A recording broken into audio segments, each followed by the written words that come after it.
Continuamos con la información aquí en México al día y bueno, al inicio de este espacio informativo platicamos de la aprobación en Cámara de Diputados el viernes pasado de esta reforma en telecomunicaciones. Se aprobó en lo general y en lo particular, falta ahora que pase todavía por el Senado y posteriormente por los congresos locales. Pero para ahondar justamente sobre esta reforma, tenemos en el estudio y le agradecemos que nos acompaña la doctora Clara Luz Álvarez. Ella es experta en telecomunicaciones para hablarnos sobre este tema. Doctora, muchas gracias por estar con nosotros. Muchas gracias por la invitación. De entrada, a mí me gustaría, y yo creo que todos queremos saber, ¿en qué nos beneficia esta reforma a los, valga el término, a los ciudadanos de a pie? Bueno, esta reforma establece un derecho de acceso a las tecnologías de la información y comunicaciones, incluyendo el Internet. Esto es un nuevo derecho. No quiero decir que con eso ya vayamos a tener todos Internet, porque la propia reforma limitó este derecho de acceso a que la competencia, es decir, a que las empresas privadas nos provean este servicio. Pero digamos que es un punto interesante, innovador en el mundo tener este derecho a nivel constitucional. Así es. Y costos, costos y precios en diferentes sentidos, ¿no? Digamos que lo que dijo esta reforma es que el gobierno tiene que hacer su chamba, tiene que expedir una política de inclusión digital, que sería algo que no necesitaríamos reforma a la Constitución, y que los precios deberán de ser comparativamente normales respecto a lo que es internacionalmente. Hoy en día las telecomunicaciones en México son tan caras que ni siquiera llegamos a compararnos con lo que cuesta en países del primer mundo, entonces sí es un reto. Claro. Hablas en este sentido estrictamente de Internet, pero por más que decimos reforma en telecomunicaciones, está muy dividida la parte de televisión, la parte de radio, la parte de... ¿Por qué? Es que por más que digamos que ya hay una convergencia, es decir, que ya las telecomunicaciones son una sola, existen ciertas particularidades específicamente con radio y televisión porque tienen un vínculo indisoluble con la libertad de expresión, con el régimen democrático, en tanto que los otros servicios de telecomunicaciones como la telefonía, la comunicación vía satélite, esos son más comunicaciones uno a uno que no tienen una incidencia tan fuerte con la democracia. Entonces hay uno donde es importante el tema de contenidos en radio y televisión, y en telecomunicaciones no es importante el contenido, de hecho no debería de haber ninguna injerencia en cuanto a contenido. Entonces por más que digamos que tiene que haber una sola ley, siempre habrá esa diferencia en la que el contenido es relevante para la radio y la televisión, pero no para el resto de las telecomunicaciones. Dime una cosa, ahorita que hablaste de contenido, doctora, ¿no habrá injerencia en los contenidos? No debiera haber, porque esta reforma, la parte más grave que tiene esta reforma, es que se establece en el artículo mismo de la libertad de expresión, que es el artículo 6º, se establece que se emitirán las reglas para que rijan contenidos. Y esto de regulación de contenidos es gravísimo.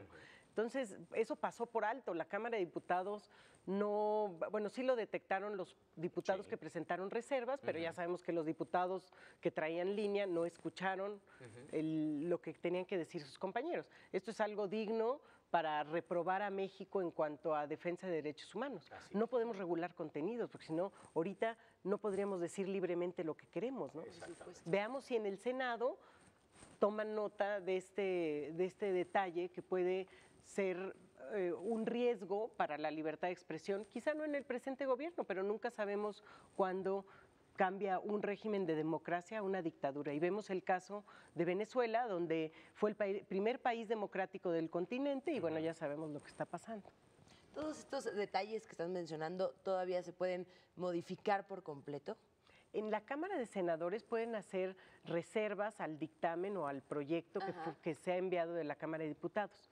De ser así, tendría que regresar a la Cámara de Diputados para que discutan esos cambios que hace el Senado. Y de aprobarse nuevamente en diputados, ya va a todo el recorrido en los congresos de cada estado.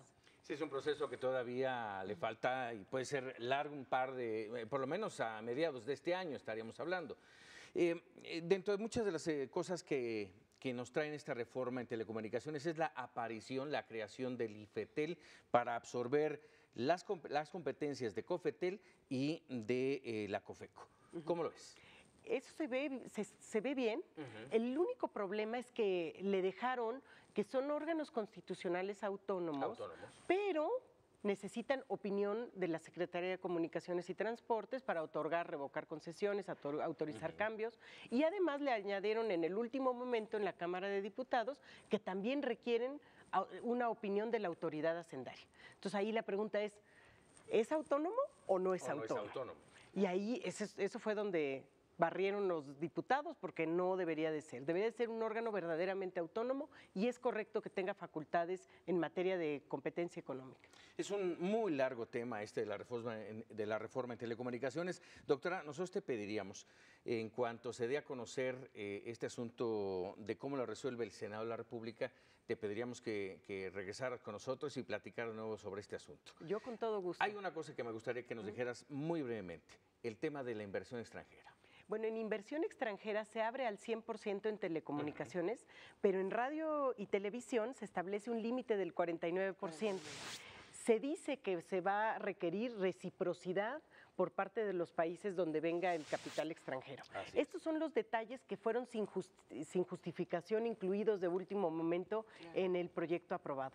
Esos son otros de los cambios que no se sabe por qué, pero distingue telecomunicaciones y radio y televisión abierta. Pues doctora, te agradecemos mucho estos minutos para México al Día y estamos comprometidos a platicar de nuevo. Con todo gusto. ¿Te parece? Muchísimas gracias. Es la doctora Clara Luz Álvarez y es experta en telecomunicaciones.